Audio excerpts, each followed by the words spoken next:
tant qu'ancien chef de cuisine, manger tous les jours que des pâtes et de la sauce tomate, les spaghettis sauce tomate, j'en ai mangé pendant parfois 15 jours d'affilée. Hein.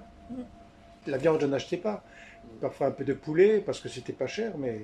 Et je suis tombé aussi malade avec ça. Parce qu'il me manquait des vitamines, il me manquait... Parce qu'il faut quand même manger des légumes et des choses comme ça. Hein. Le système Mona m'a sauvé. Moi, je ne cache pas de le dire. Et oui, Ouais, c'est ça. Moi, concrètement, pendant des années, j'ai quasiment mangé que du lait et des biscuits. En fait, je cherchais même plus à me nourrir. Ok. C'est pas de l'anorexie, puisque je me nourrissais quand même. Ouais. Mais c'est vrai que l'essentiel, c'était juste de plus avoir faim. Donc, si je pouvais prendre un café au lait parce que c'est super indigeste et que ça dure longtemps, bah ça m'allait, quoi. Et pour mon fils, c'est pareil, c'était pas foufou. Bon, je le nourrissais un peu mieux, mais c'était quand même très vite fait. Je pense qu'au départ, il y a une situation financière qui nous amène dans une précarité. Ouais. Et ensuite, même quand la situation va mieux, Ouais. on est habitué un peu à... En fait, on a exclu cette partie-là de notre vie. C'est comme faire les magasins. Je ne fais plus les magasins. Je vais aussi au petit marché. À Celle-Neuve? Oui, à Celle-Neuve et puis aux Arceaux. D'accord. Voilà, il y a Ouais, on la avait fait la poissonnerie, visite il y a la ensemble. poissonnerie et il y a boucher. Ouais. Mais j'achète de la viande que normalement je n'achèterai jamais. C'est ça. Mm. Et même du poisson parce que c'est... Mais avant, j'allais toujours au même endroit, chez Lidl.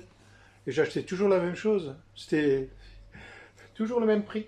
Je dépassais jamais. En fait, quand on a une restriction financière, on tourne toujours autour des mêmes ingrédients. Voilà. Ah oui, oui, oui, oui, oui. Et on reste dans cette habitude-là parce que, comme tu disais tout à l'heure, c'est l'inconscient. Mm. Hein. On renonce Et- quelque part inconsciemment. Oui, bien sûr. Mm. Et c'est vrai qu'avec la Mona, le fait est de se dire, ah bah tiens, je peux me permettre, hein. Je vais, tu vois, pouvoir prendre tel ou tel produit, et ben ça te ressort un petit peu de...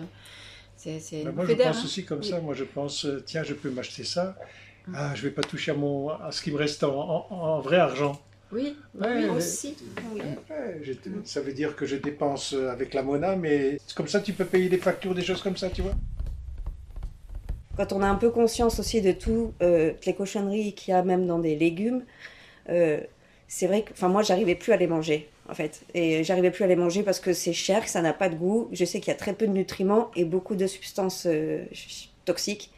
Donc j'avais vraiment, vraiment du mal à les manger. Et ça me permet aussi de me réconcilier avec la nourriture, en fait. Après, c'est vrai aussi de sortir de ces réflexes un peu de restriction. En fait, aujourd'hui, il y a comme je veux prendre la bonne farine de sarrasin avec de bons œufs, du coup, je recuisine ce que je n'arrivais plus à faire. Donc, on fait de superbes crêpes et les enfants mangent les crêpes avec le chocolat qui est pas mal, un espèce de Nutella Bien bon. et ça va, le prix, franchement, ça va. Moi, j'adore la cuisine. C'était mon métier. Mm. Et de pouvoir nouveau cuisiner des bons petits plats, c'est un plaisir. Ouais, mais c'est plus qu'un plaisir, Et- c'est vraiment s'autoriser Et après, à vivre, en fait. après quand tu goûtes, enfin moi je suis comme ça, quand je regoute, j'avais perdu les goûts des Ouais. bonnes choses. Tu manges même trop vite, parce que c'est tellement bon, C'est une renaissance quelque part. Et depuis que j'ai la chance d'avoir la Mona, j'ai moins de problèmes de santé. En fait, c'est important quand même, en fait, l'image qu'on renvoie à l'autre. C'est dans l'inconscient, c'est comme ça. Donc c'est vrai que de lui faire plaisir, ça va aider à créer du lien. Et l'isolement social, ça peut faire beaucoup de mal. Et je trouve que dans cette démarche, ça peut vraiment... Enfin, moi, j'ai perçu cet aspect-là.